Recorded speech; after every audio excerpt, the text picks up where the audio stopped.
أعوذ بالله من الشيطان الرجيم. بسم الله الرحمن الرحيم.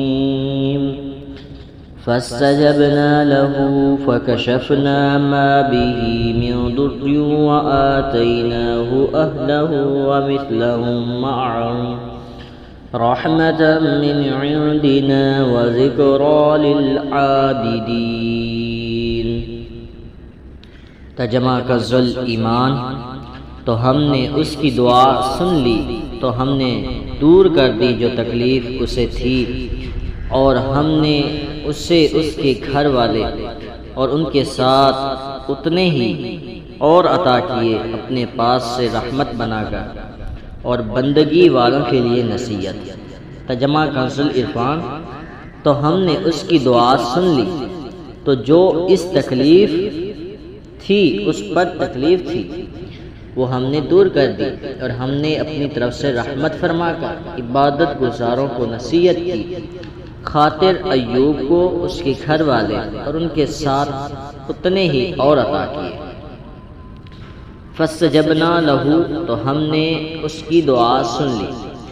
اللہ تعالیٰ نے حضرت ایوب علیہ السلام کی دعا قبول فرما لی، اور انہیں جو تکلیف تھی وہ اس طرح دور کر دی کہ حضرت ایوب علیہ السلام سے فرمایا، آپ زمین میں پاؤں ماریے.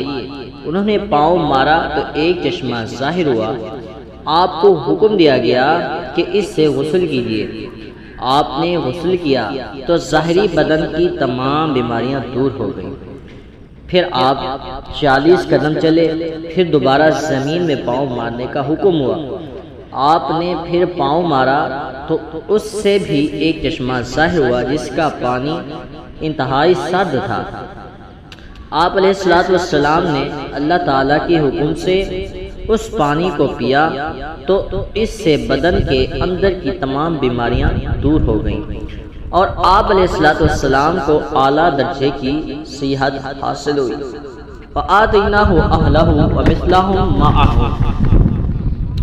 اور ہم نے اسے اس کے گھر والے اور ان کے ساتھ اتنے ہی اور عطا کیے. حضرت عبداللہ بن مسعود، حضرت عبداللہ بن عباس رضی اللہ تعالی عنہ اور اکثر مفسرین نے فرمایا کہ اللہ تعالیٰ نے آپ کی تمام اولاد کو زندہ فرما دیا اور آپ کو اتنی ہی اولاد اور عنایت کی. حضرت عبداللہ بن عباس رضی اللہ تعالی عنہما کی دوسری روایت میں ہے کہ اللہ تعالیٰ نے آپ کی زوجہ محترمہ کو دوبارہ جوانی عطا کی اور ان کے ہاں کثیر اولادیں ہوئیں.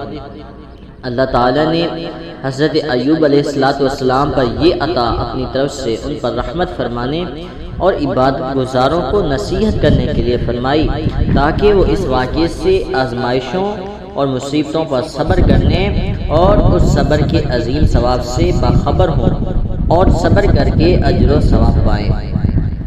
اور آیت کی مناسبت سے یہاں مصیبت پر صبر کرنے کے ثواب پر مشتمل 3 احادیث مبارکہ ہیں.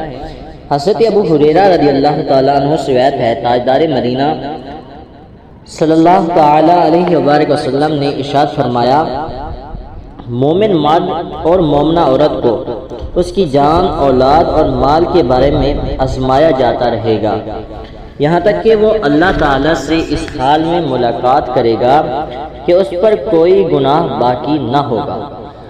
حضرت ابو ذر رضی اللہ تعالی عنہ سے روایت ہے، رسول اکرم صلی اللہ تعالی علیہ وآلہ وسلم نے ارشاد فرمایا، دنیا سے بے رغبتی صرف حلال کو حرام کر دینے اور مال کو ضائع کر دینے کا ہی نام نہیں، بلکہ دنیا سے بے رغبتی یہ ہے کہ جو کچھ تمہارے ہاتھ میں ہے وہ اس سے زیادہ قابل اعتماد نہ ہو جو اللہ تعالیٰ کے پاس ہے.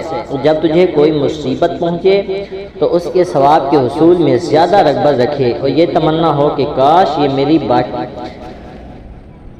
میرے لیے باقی رہتی.